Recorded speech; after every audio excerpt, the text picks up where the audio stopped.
also interested in tech being a solution to helping us as race organizers or race directors maintain the integrity of our sport. What I mean by that is there are bandits that basically make our events less safe, more crowded. They don't pay for registration. They just show up. So using technology with cameras, obviously a lot of human capital here, but things that we could do to layer the barriers, create barriers for these basically law breakers. They're no different than going into a convenience store and stealing from you. So we've got to keep working on that. And then also the other side of the integrity is, you know, the age grouper that's cutting the course, the age grouper that is also giving his bib to someone else so that he can use it to qualify for Boston, which I know you live in Boston, so that may be relative. So all those things to maintain the integrity of our sport, which I want to make sure it's always a sport and not seen as a hobby, you know, and just something that people can do for fun and so forth. But I think it still needs to have that sport behind it.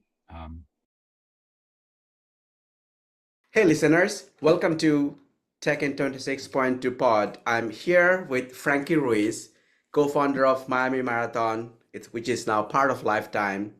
He is also the chief running officer at LifeTime, co-founder of Baptist Health Brickell Run Club, which is known for one of the world's largest weekly free run club. Frank is also the chief wellness officer of City of Miami. He's a Nike Run Club coach and an avid cross-country coach as well. Welcome, Frankie, to this pod. I'm really excited to have you here. Thank you. Thanks for the invite. Did I miss anything until the intro, Frankie? No, you're good. All good. That was perfect. You did your homework. That's always good to hear. So maybe we can start a little bit going back, how your background actually helped you to co-found Miami Marathon, where someone may think that Miami Marathon, it would be challenging to even think about putting a marathon event in Miami. Yeah, I mean, I was young, very young, a little too young, and thankfully, with that young age comes a little naive and thinking you can do anything. And it was about I was 21 maybe at the time, and we realized that Miami had no real marathon to call its own. They had an attempt, years back with the Orange Bowl Marathon, and just things kind of fell off the tracks, and so myself with two other partners, their names were Robert and Gabby Pozo, and we formed this little team to tackle this idea. And neither one of us three had marathon race experience. We had all dabbled in and produced events. A triathlon event is what my two partners had done before, and I had been involved in the production of 5Ks and things of that sort, and then I was a runner, and so that helped out. But the inspiration, believe it or not, was through my cross country team. I happened to bring a young man who was a double amputee to Miami to inspire the cross country team I was coaching at the time. I was coaching a middle school cross country team at the same high school where I still coach now, the varsity, which is Belen Jesuit High School. And at the time, I was just got a little annoyed with how much kids complained and stuff. So I brought this double amputee 12-year-old triathlete, and he was here in Miami, and all right, he's from California, but I brought him to Miami to do a triathlon, and the only thing his parents asked me to do is make sure I exposed him to the local media. Hispanic kid with no Spanish, but they wanted him to be exposed a bit to the local Hispanic media. So I did, and that was my background. My background was in public relations. This young man's name is Rudy Garcia Tolson, happens to be now a Paralympian and so many things. Oh, wow. He's done with his challenge, not necessarily disability, but being a double amputee at such a young age and being an endurance athlete was pretty inspiring. So anyhow, while he was here, we were interviewed by a local news station, and the mayor took notice. The mayor invited us to his office, and the rest is sort of history, because during that meeting, the mayor asked him if he had ever done a marathon, and young boy said no, but one day I want to. And the mayor said, why don't you come do Miami? And there was no marathon in Miami. So Yeah. next day I got together with the two partners and we started the quest to bring a marathon to the city of Miami. And Mhm. here we are. That was back in 20, well, the meeting itself was roughly 2002, maybe even 2001, if I'm not mistaken. And so here we are, what is it, 24 years later, sitting around and having sold out races and gone through acquisitions and stuff. So definitely owe Rudy Garcia Tolson a lot, and the mayors and everybody in leadership that was involved at the time to inspire the idea. Oh, that's fascinating. And if I see the data, at least publicly available, the first marathon you did, you had around 3,500 kind of Correct. runners participated there. To where it stands, you have more than 25,000 runners that participate from across 80 countries and 50 states here. Can Correct. you share a little bit about scaling into that level over the years? Yeah. Uh, Gosh, the scaling did involve several acquisitions. I think we realized early on that there was more capital needed. There was a little more expertise, a little more network of race organizers and whatnot to be brought in to help us sort of scale this project. And some of that scaling came with a lot of pain and a lot of heartache, and I'm sitting here, you know, got very little hair on my head, but Yeah. if I let it grow, it probably show some white hairs that came of the 20 plus years of trying to figure it out. But some of the scaling, I think that we definitely tackled. There were things such as medical in Miami because of how warm the temperatures are. So we had to kind of turn to, believe it or not, to technology and things that allowed us to more safely Hmm. run medical calls and keep track of people. We also would bring various experts from the different areas, and we chose that early on. So we didn't want to figure things out on our own. Maybe the figuring out was just putting all the pieces together, but the actual experts, we would bring race directors of other events. Ted Metellus is one name that you and I were talking about a little while ago, and Yeah. he was in charge of our start line, and he was coming to us from, at the time he was working with the New York Roadrunners, and he's still now obviously the New York Roadrunners director. But people at his caliber allowed us to scale, so that when we would put this race together, it was made up of a bunch of experts.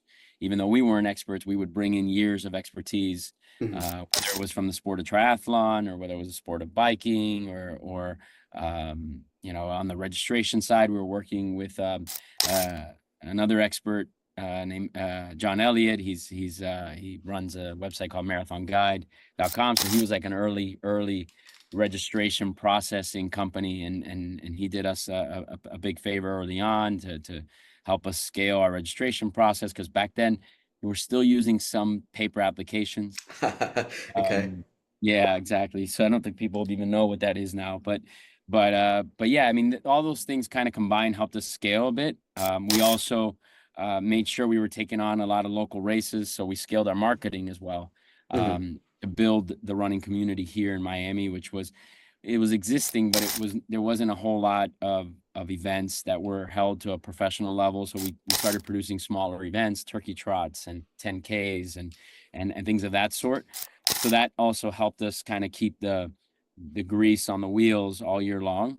Mhm. Uh, and the company was run as a for-profit. So we also scaled on the sponsorship side, because you couldn't survive without the sponsors. So couldn't live Right. off 3,400 registrations. We also learned a bit on how to scale what we were doing with the city itself.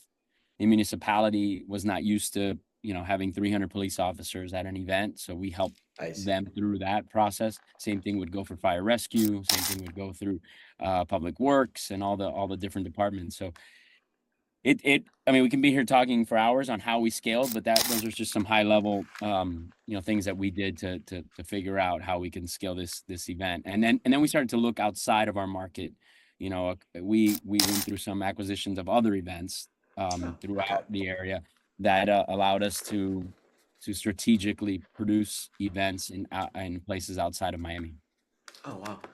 No, that's fascinating. You touched on a topic that definitely you want to deep dive a little bit on how you think about technology as you orchestrate the different parts of such a massive scale event. Um, as you were saying, and you have scaled this race to its current state. How you approach thinking about how technology can enable it to grow or help to solve some frictions you may have seen in the past events. What is your take on? Maybe you can, put it into three buckets. Like there are things that needs to happen pre-race, right? When you think about the race is coming, and then the part B would be on the race day. That lot of things needs to come together, and maybe on the post race. Maybe you can, if you can share some of your thoughts, how you think about technology into these three segments of putting together such a huge race. So this is kind of one of those it sort of contradicts running, right? Running is one of the most basic Right, forms of sport, right? Like you don't need a right, lot of equipment, even though now shoes and shirts and nutrition have all taken the form of tech. But it really is, and is one of the reasons I liked it as a coach, is hmm, that it was like, hey, just anybody can do this thing, right? Like it right, didn't matter. You need a pair of shoes, and even then, people do it barefoot, right? right, right. So having that in the back of your mind and thinking, well, let's just keep running simple, Hmm, uh, is probably not the best the best attitude to have, given all the gadgets and the toys and the technology that's being used these days, not just for the runner experience, but for the producer's experience or the hmm, producer's product. And so some of the things we've been sort of tussling throughout the years with, we've been on the registration side. I'm a big advocate of making it as convenient as possible for a runner. I feel hmm, like our process is a little archaic. You register, then you have to go to an expo and pick up your bib and 4 pins and that whole process. When you even compare it to like getting on a plane these days, yeah, it seems like we make you go through as much as you go through to get on a plane, if not more, right? And hmm, and and so that's helped us, or I shouldn't say helped us, but helped everyone in the industry, um, to think of ways to make it more convenient. right, And at Lifetime, we also happen to own Chronotrack, yeah, and Chronotrack is one of the leaders in that space, between the registration processing all the way through the scoring of the event or the results and things such as Athlinks, which also is under Lifetime. yeah, We've been able to make things a little easier for the runner. Things such as dynamic bib assignment. hmm, Before, there used to be a box, and you'd get to the expo and they'd look for your last name and pull your card and then get a shirt. And then we've been trying to tie all those pieces together where it's more dynamic and it's more on the spot kind of assignment rather than this archaic process. It hmm, helps us, and even the smaller events, the 5Ks and the 10Ks and stuff like that. We've been implementing some of that stuff. Beyond that, and I don't know if I'm getting ahead of myself, but beyond that, I'm also interested in tech being a solution, to helping us as race organizers or race directors maintain the integrity of our sport. uh-huh, Um, what I mean by that is there are bandits hmm, that basically make our events less safe, more crowded. They don't pay for registration; they just show up. So using technology with cameras and obviously a lot of human capital here, hmm, but things that we could do to layer the barriers, create barriers for these basically lawbreakers. Yeah. They're no different than going into a convenience store and stealing from you. So we've Mhm. got to keep working on that. And then also the other side of the integrity is, you know, the age grouper that's cutting the course, the age grouper that is also giving his bib to someone else so that Mm. they can use it to qualify for Boston, which I know you live in Boston, so Right. that may be relative. So all those things to maintain the integrity of our sport, which I want to make sure it's always a sport and not seen as a hobby, and just something yeah, people can do it for fun and so forth. But I think it still needs to have that sport behind it. So yeah, so those are some of the things we've been looking into, and we may be a little bit ahead of our time, but it's just hard for me to accept that 100 years worth of running and we're still pinning four safety pins to your shirt with, That's true. with Yeah.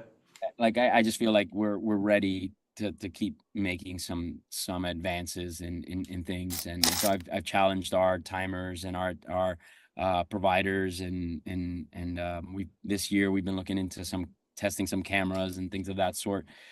We may not be there yet, but I'm told that with AI, we could be there, soon. I don't want to be behind when it comes to this. I feel like running has taken some big jumps with shoes and nutrition and things like that. So there's no reason why the races can't advance on that end as well. Frankie, I'm just curious, what kind of a data point you have seen, especially when you're talking about the integrity piece of it, that is triggering in terms of, it probably would be an investment that you have to make to adapting those technology to make sure that the integrity is upheld. Like what data points you have seen that kind of an offenders that you have noticed, because it's a massive race you have.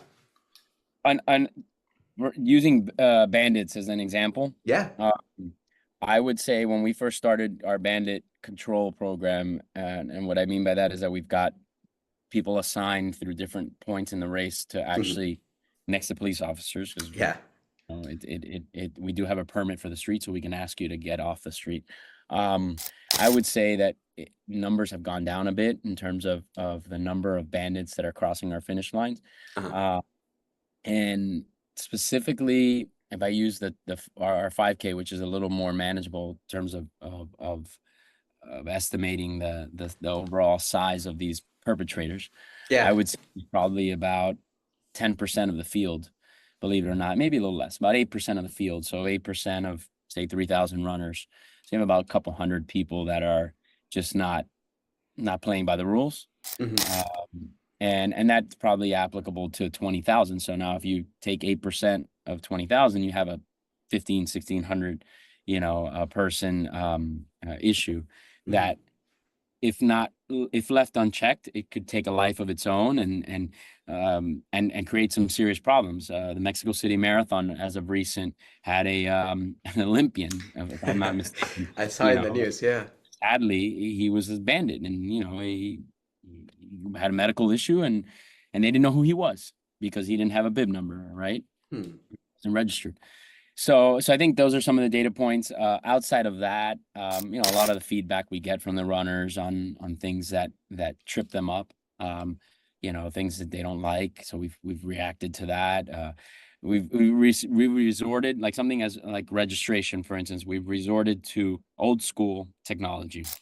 I'll tell you how. Some folks don't like the whole idea that they've got to go to an expo and pick up a ticket or pick up a registration and all that stuff. So we actually give them the option to mail their packet to them, right? Right. So, it's kind of a little counterintuitive to the idea of technology, but we've actually done some of that to eliminate some of those pain points. Um, our command center has a lot of data coming from it. Our command center, believe it or not, is a brain of the event, and it's a brain that helps us plan the following year's event, where we're getting the medical calls, and the medical calls are being logged and tracked, and we're creating heat maps of where the problems are, so that next year we can station more rescue officer or rescue personnel in those areas. we're getting data on traffic. We're getting data on crowd sizes as they go through water stations. That helps us add more volunteers and more fluids and more tables. It's amazing. I didn't even know. I mean, this 2 years ago, we started hiring a crowd science specialist, Oh, and, wow. and Okay. he's helping us basically crunch numbers on Excel spreadsheets and understanding how many people flow through a given width of an area per their pace, and it helps us basically plan the pinch points a little better, and it helps us plan our aid station locations. So there's a lot of data, believe it or not, and we go Yeah. back and forth on this data because it helps you predict. These numbers don't change that. And even though runners have gotten a little faster, Hmm. I might say, at least on the top end, but it helps us year to year understand what our field looks like out there on the course.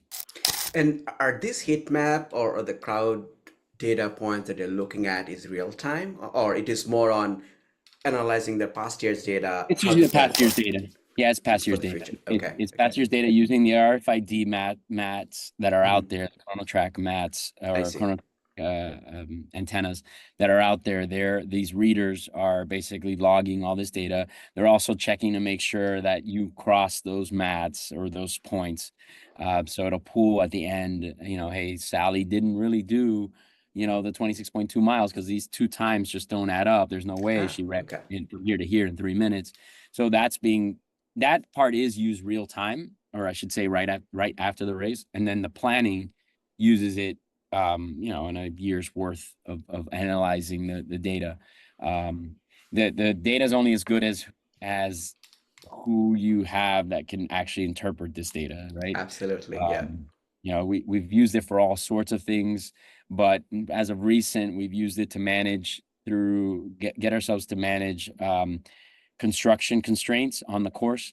Ah, okay. Miami is like many major cities in a never-ending loop of construction, and Yeah. so you've got like all these pinch points where lanes have been reduced, or now there's a retention wall and there's a curb, and there isn't as much space as you might have had 2 years ago. Hmm. And so you're using the crowd science. This may be a little fascinating here. We actually reduced our start line with significantly before the start line. So what you do is you create, and this was a credit to the crowd specialist. Hmm. Um, Basically, you pinch the runners um, before they cross the start line. So about, say, 50 meters before the start line, they Hmm. get pinched, and then they get opened up, and then they get Oh, pinched again. And this allows the flow of the crowd to be better spaced out. It's still a little crowded. It's not, I mean, at the end of the day, you're constrained by geographic or physical mhm. structures. And this worked wonderfully. We videoed it and we saw what was happening, and we assessed that our approach to it was the right one. And thankfully, this crowd scientist gave us this data, and we set up the barricades a certain way and cones a certain way, and it really did make a big difference. So we're looking to do a little more of that, and Miami is just going to force us to do that. I mean, because there's construction everywhere. Wow, this is fascinating. Didn't know that there is a science called crowd source or crowd science, which is fascinating to know. So was the concept is that if you expand and contract the kind of the flow of crowd, it eventually let you save, especially in the start line, number of amount of space you need. Yeah. Is that how Yeah, to I mean conclude it's it? it's Yeah. almost it's like tearing a page out of a plumber's book. You know, Ah, where if you've got a ton of water and you put it into a small pipe, it's just gonna back up the water and there's gonna be spillage. It's very similar concept. mm, Uh, Obviously, I'm really simplifying it. Or even traffic, right? Like sometimes it's better to have 2 lanes of traffic versus 6 lanes of traffic. right, And right. and so that's been something I've learned a little more about. Hmm. And certainly folks that are a lot smarter than me that can interpret this data are able to give you these intervals to let the people out, or like I said, create the specific width whether it's 12 feet or 16 feet or 10 feet, given the amount of space that an individual typically takes up in a race. And the mid packers take a different amount of space. The front pack takes a different space. The people in the back take a different space. So all that has to be factored. And this goes back to some of the other technology issues we have, which is, how do I verify your data, your past data, and use it to assign you a seat, or in this case, a corral. Yeah. And that's got its own series of challenges, right? There's people that have never run before. There's people that have only done 5Ks. There's people that have done races in a place where they were at altitude, so they ran slower. So all those things take into account. And if you line all these people up on a start line and they're not lined up according to their pace, then you get all sorts of backups, right? Like, it's kind of like when they say the truck shouldn't be in the left lane in a highway. It's same concept sort of happens in a race. And it could be a very bad experience for a runner, especially a runner that's looking to qualify for Boston or do a personal record, or just someone that doesn't want to be tripped up during the race. So we find ourselves, a lot of people lie about their pace, or they just don't really know that they can run a 10-minute pace versus what they put down, or they may have put down that they can run an 8.5-minute pace. Yeah. And in reality, they're really 10-minute runners, but they wanted to start with their friend, so they put that. So we have to verify this data, and that has its own, challenges, right? It could be very tedious. But luckily with Athlinks and their massive database, I know you talked to Troy a bit. We're able to sort of filter some of this misinformation, or this poor data, to give us the most accurate placement of a runner's position at a corral. Wow, that's interesting. What about the cohort where you do not have any past data in Athlinks database? Are you having some predictive modeling there too? So we do rely on an individual's honesty. Sure. Sometimes they'll contest our placement of their corral. Other times we just kind of say, well, you got to build a resume, right? Like, it's just it is what it is. Just like an elite athlete has to prove their pace through time. Same thing would be for a first timer. But it does present a challenge when 30% of your field is a first timer. Right. Or they're coming from other countries where we don't have access to the data, or it's a non-standard distance, or it's something that's just really difficult to extrapolate their results. But the more results that Athlinks has on you, the better they're going to obviously predict. But if they don't have anything, then it's like you're just a John Doe that might just get assigned to one of the back corrals, and you just got to kind of earn your stripe. No, that makes sense. I vividly remember when I did Berlin last year, we have to manually input the point you mentioned, your previous best time, right, with Pierre. And I remember, and I'm not a very fast runner. I'm probably around, the range you mentioned about. I have seen so much, like, why I'm crossing so many people when the Corral started. And when I saw after the race, so many people in the community chats mentioning that there was definitely a misstep in terms of their pace, or maybe we didn't know what their pace was, but it was a lot of people are crossing, and that triggered, adding more distance. You could say to cross them out, and you add more distance to 26.2 miles. So Right. it's a challenge for a lot of runners who are being honest, and people who are maybe whatever reasons that didn't know what their pace is, or it can be a challenge even to manage the crowd too. There's a huge backup in the water stations. It can create managing the event maybe a little more stressful for the organizers as well, right? Yeah. No, it's a tough one, because we get blamed, and in reality, we can only be as good as what you're telling us, right? Yeah. And so we, thankfully, Athlinks and Chronotrack have been in the process. I mean, it's been a couple years now in the making, where they're doing a corral verification program, and that's helping out a bit. It's filtering a lot of it's catching really a lot of uh let's call it false data that the Mm, person inserted that they were a 6 minute per mile marathoner, and in reality they were 12. So it's mm, helping us sort through some of that. But is it 100% yet? No, it's not. And that this goes back to using, trying to maintain the integrity of the sport. I think if enough layers and barriers and filters are in place, the runners start to become a little more honest. And I think mm, what happens with the Berlins and even our race is that some of the runners just say, well, I don't think they check, because last year I was put in Corral C, and I'm a 10-minute runner. And the truth is, there are runners that slip through, and there's also a point where we just assign we kind of take their word for it if we can't find data sometimes. mm. So it's not 100%. It is getting easier for us, and I'll tell you why. In our case, it's getting a little easier. Our race, for the first 18 years of its existence, never really sold out until the last minute. I Now see. our race is selling out sooner, and that helps because now you have this data 6 months in advance and you can do stuff with it. Right. We opened registration a couple days ago, and in 24 hours we got 12,000 people registered. Oh, wow. And it used to take us 6 months to get those 12,000 people. I um, see.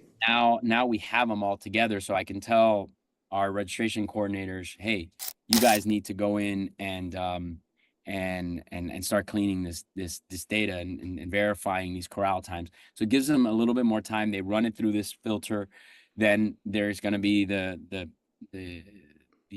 folks that come back with errors, because what also happens here is that people sign up with different email addresses, different names, different ages. I mean, they do all sorts of things, and it might very well be the same person, Hmm. but and we've got now we got to try to match all these things. So it definitely ends up being a data game. Uh-huh. For now, we're able to play it a lot sooner, a lot with a little bit more buffer in the timeline, and that helps us make it a little more accurate. This year, we're probably going to close a month earlier than we closed last year. Last year, we closed in October. This year, we think we're going to close in September. I see. So it starts pushing us back, and it helps out a little bit. No, that's excellent to know. What other areas that you are experiencing challenges today that you are thinking about maybe technology can help? Are there any other aspects of organizing Miami that you're seeing I mean, challenges?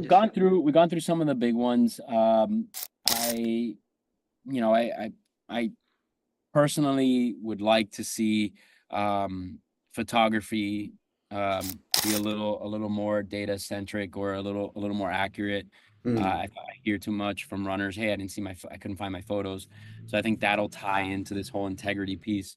Um, I'd also like to figure out a way, and this goes back to the whole expo experience, but maybe the technology is that you run now with your phone, and your phone is your bib, and maybe your phone now is what's verifying so many people are running with their phones, right?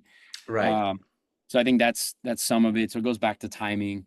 um I don't know. I mean, from a technology standpoint, I think I think I've listed most of them. Yeah. Sure, there's some that I'm not necessarily thinking of. Would like to see how technology maybe is integrated a little bit more into the runner amenities, such as your medal, figuring out a way to make the medal a little more interactive or meaningful I feel like we've come up with every artistic variation of a medal you can possibly come up with. We were the first to have a spinning medal. Oh, you Um, do. Okay, that's yeah, great. yeah, I mean, maybe there's something there from a technology standpoint that can tie into your results, and who knows? I don't know. Those are some of the So, things. one curious aspect of since you are in charge of making this big event a success, or all aspects of it, I'm sure you are approached with upcoming technologies all the time. So, one thing I'd be curious from where you see it, like how do you select which to adapt, or sometimes maybe it's not the right technology to adapt. How do you weigh in? So there's I think it's very similar to our environmental issues, right? Mhm.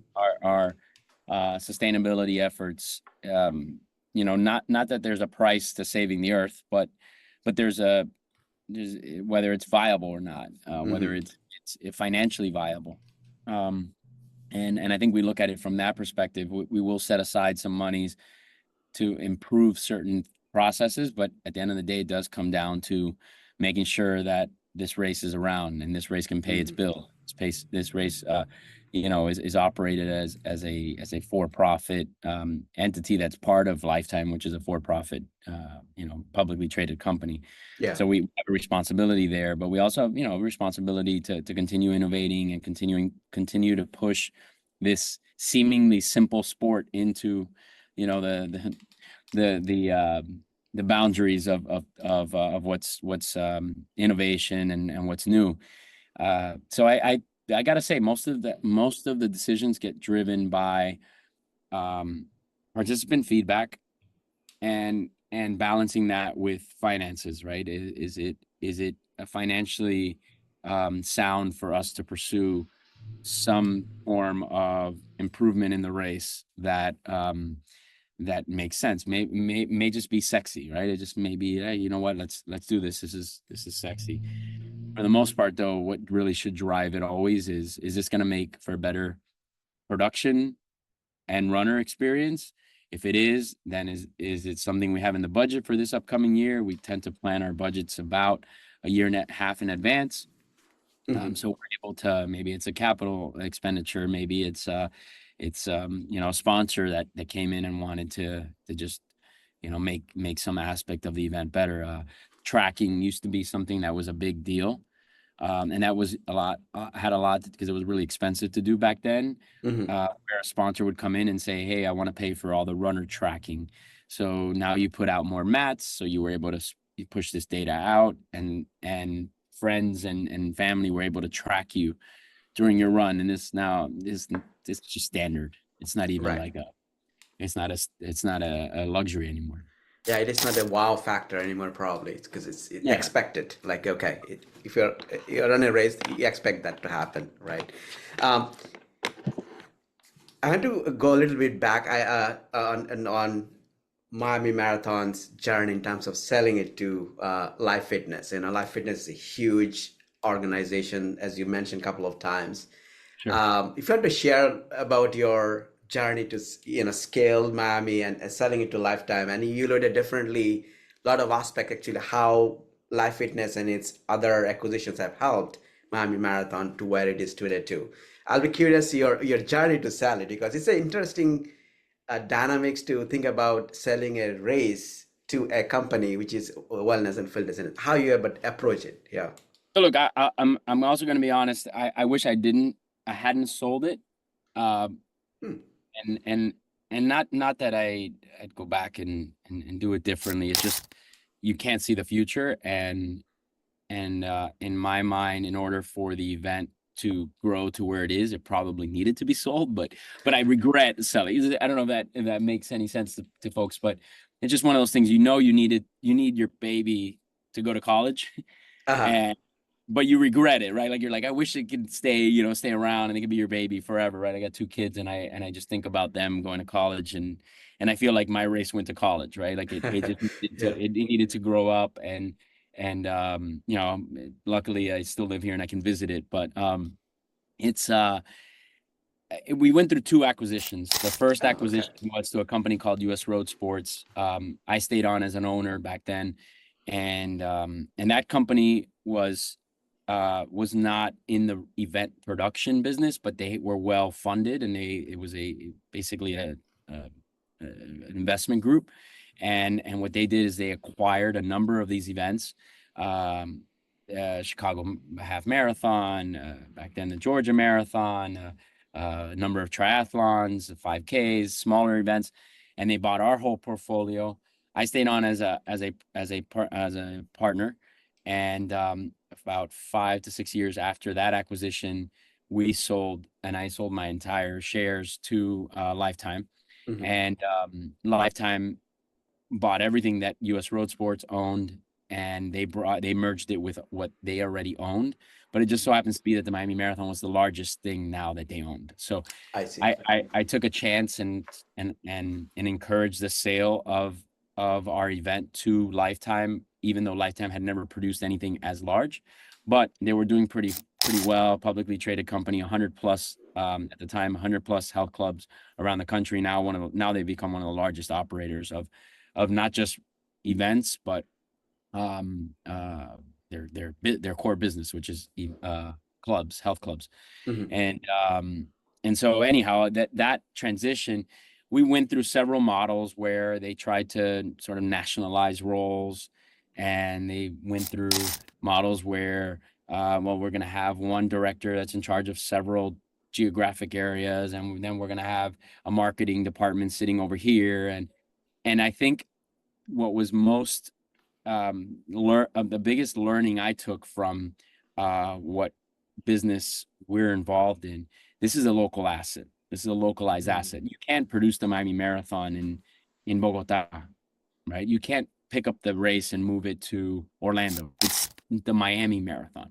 It has Right. its Miami nuances. It's got to have its Miami feel to it. It has to have its Miami marketing. It has to have its Miami touch. Hmm. Same thing said of the New York City Marathon. You can't pick up the Verrazano Bridge and put it in Dubai. You know, I'm sure many That's people true. try, Yeah. but I think that was a difficult part of the acquisition, because I Mm. stayed with them. I stayed as an employee of the company, and it was a bit of a struggle. And Lifetime, I gotta give it to them. Very, very patient, very steady hand.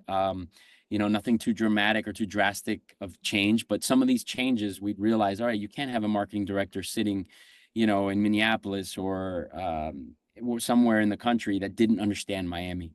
Mm. And that once they realized that, and they brought kind of most of the operations and marketing back to Miami and our team here, things the wheels just turned better. That's not to say still our sponsorship sales team is based all over the place, and I think COVID played a big role in making this easier. But for the most part, everything that happens in Miami for the Miami Marathon lives in Miami. Oh, I see. Um, I see. it and I think that's been a big part of the success. Oh, no, that's fascinating. I know you mentioned that, having that links part of the integrity piece, is helping out. Chronotrack is definitely tracking. So you have in-house solutions that is also helping you uh, Correct. to a lot of action to scale. But yeah, your point is very valid. You need to know the local market that you're playing in for sure, and that you need local or talent that understand the local market to in order to scale or be successful, whatever action you're Yeah, setting the and look, vision for. yeah, and I'm not gonna make, because I know the podcast is not about marketing, but it has a lot to do with marketing, right? Like, um, Lifetime saw events as a way to supplement their membership business, their gym memberships and their health club memberships, um, and they quickly realized that this wasn't a way to market their clubs to a new population, Mhm. and they sort of have realized that now this is a way to offer a consistent quality service and product to their existing members. So Right. their existing members are like, oh, look, I trust Lifetime. I'm a member at Lifetime, and they also have events. Mm. So now I'm gonna be more loyal to the business because they're serving my event desire, my desire to aspire to be a marathoner, a triathlete, or a biker, or a cyclist, or whatnot. And once they realized that it wasn't, the races weren't feeding the clubs were gonna feed the races, and therefore then the race was gonna help in the loyalty of the race. It made for a better formula. Now, what has happened is that races tend to have a lot of media or social impressions, social media impressions, and that has helped the Lifetime brand kind Mhm. of back to the mothership. Oh, wow. No, that's fascinating. And thanks for sharing as well. I know you talked quite a bit about one area probably you want to wrap up with. What's next for Frankie? It's funny that I wish I was an Olympian. I hear Yeah. that the Olympians get annoyed with that question, right? Like they say, okay, when I got a gold medal, now what's next? Listen, I definitely don't have a gold medal. As much as I live a little bit in the past of what I helped start. I want to start more things, and so I'm working at a hospitality company that has helped me sort of expand my horizons a little bit and bring some fitness to their world. The hospitality business in Miami, as you might know, is pretty robust. The name of the company is actually Breakwater, so I'm helping them out. I'm still Mhm. involved with the Miami Marathon, so don't want anybody to panic there. I'm still the face of the race and in the spirit behind it, and I haven't left the building entirely. But I am looking at doing different things. I'm working with High Rocks, and a joint venture with Breakwater to do some basically fitness racing is a good way to put it. And here in Miami Beach. I'm looking to grow the run club concepts. If you're following the news, run clubs are all the rage, and running is in a very special place. So I'm not leaving the running world. In fact, I want to double down and do more in it. I Mhm. also have my side. I don't even call it a side business anymore because it's got a a lot of clients at this point. But I've got a company that produces some big races for some pretty big clients. And that's somewhere where I've put a lot of my emphasis these days. And then I want to continue coaching. I coach a high school cross country team, and I want to continue innovating in that space. I've brought Kino Map and some of your guests to my cross country world, Oh, and wow. Okay. and trying to bring technology to again a very simple sport, and help our team succeed at the national level. We finished fourth last year in the country, and hoping to build on top of that. Uh, and then yeah, just raise my two kids and attend to my wife as best as I can with all the thousand things that I've got going on. But one day maybe run for mayor here of our community. I'm really Nice. fond of what the work that our current mayor's done, and I'd like to one day build on top of that as well. Well, best of luck. The list is very simple. What drives Frankie? Because you are in so many things. You have pretty much built one of the biggest races in the world, and you are the face of it. But you still continuing. You just mentioned the list of things you want to still achieve. What drives you, Frankie? Uh, I, I think a different days, different things. Sure. There's just different let's call it ebbs and flows when and what is driving me. I know that I live by the motto, don't stop, because I think movement drives me. Like the more I move, the more I wanna move more. Hmm. Uh, if I find myself standing or sitting too long, both figuratively and physically, I get pretty anxious and pretty as they say in Spanish, inquieto, which is just this willingness or this wanting to move to the next thing. Hmm. uh I don't know. I would say people in general, right? People in my local community. I'm a homebody. I was born and raised in Miami. I believe Miami is the city of the future in many different ways. And one of the main things about it is that people get along with people here. Uh, and I want to be a part of that. Whatever, if that happens to be through running and fitness, great, because it also has the other good to it, which is people are healthier and live longer. Yeah. At least live better longer. Hmm. Uh, I don't know. I guess those are the things that motivate me. I'm not necessarily motivated by finances. If I was, I probably wouldn't have sold the Miami Marathon. Um, Yeah. I'm more motivated by seeing things grow things. I'm into competition, so I'm a little motivated in that sense of it. I want Miami to be better. I want our race to be even better than the next race. Mhm. Um, yeah, those are some of the things, I guess. No, thank you so much. It was great to have you on the pod and hear your story and your background and building Miami Marathon. Thank you so much, Frankie. Thank you, Kamal. I appreciate the invitation, and I hope I added a little something to the listeners.